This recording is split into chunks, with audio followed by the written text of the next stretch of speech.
Recently, Xbox Series X presented their games in the showcase. The people watching this showcase were in no means impressed by the graphics presented. I will explain in this video why that was the case. There are a couple of points that I want to mention in this video. These are focusing on the strategy of Xbox for the next generation, the strategy that PlayStation 5 is using, and the power of the Game Pass. So if we look at the Xbox Series X showcase, the flagship game of the Xbox Series will be Halo Infinite.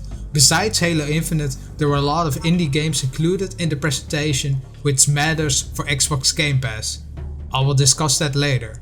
Of this flagship game for Xbox Series X, I would expect to be blown away by the graphics. Like the trailer of Spider-Man Miles Morales was grabbing my attention when I was watching the PS5 reveal event. For me, it truly was a bit disappointing.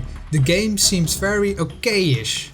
There are a lot of memes spreading on the internet of how ugly the Brute is actually looking. And if we look at the environment and the lighting, it seems very bland. If we compare this with Halo 3, there were a lot of reflections and there are a lot of videos and memes comparing the graphics with Halo Reach, a game of over 10 years ago that was looking much better. The reason why these graphics are not impressive is because of the strategy of Xbox for the next generation.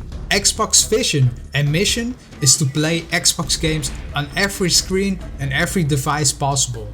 This means that the Xbox One will still be used to play their exclusive titles and other Xbox games. The games that are being developed like Halo Infinite are not solely developed to be played on the Xbox Series X, but they are developed so that they still can be played on the Xbox One as well. This is limiting the game in a huge way, since they are not able to design games to look at the best possible because of these hardware restrictions. Not only that, but this will affect gameplay mechanics as well, like seen in the Ratchet & Clank trailer of the PS5. Being able to seamlessly switch between worlds is only possible due to the SSD that the PS5 is using. What did impress me, however, is that I watched the trailer first in 1080p, but I rewatched it in 4K with 60 frames per second. It was really impressive that this is possible on a console. It will be Xbox's strategy to sell this console to all the hardcore gamers that are obsessed with resolutions and frames per second on a budget, since if this person is not on a budget, they will just buy a gaming PC. From a business perspective, this move will allow them to sell their Xbox Game Pass to a lot of people, since they are able to have the games playable on mobile phones. Check out my video about xCloud if you want to learn more about this. However, from a gamer's perspective, wanting to play the most impressive and immersive games available, the strategy of PlayStation 5 is more suitable. They are designing games to be played only on the PS5 and are forcing gamers to switch over from the PS4 to the PS5. Let me know in the comments section what you think will be the best strategy between Sony and Microsoft and why.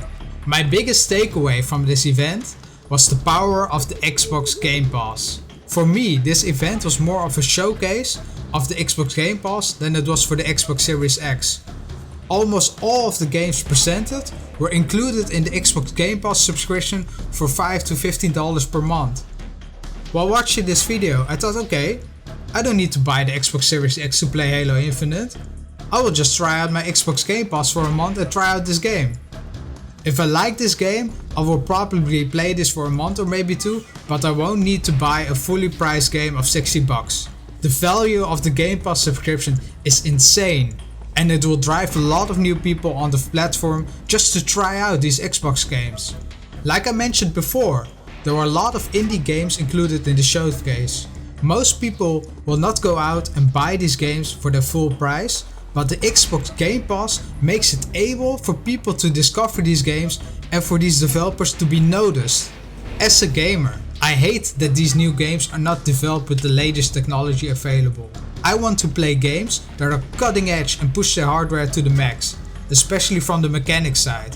But I'm very interested to see if Microsoft will be successful in selling their Game Pass to the masses. If you want to follow this journey, please leave a like and subscribe for more updates. Thank you for watching and have a great day.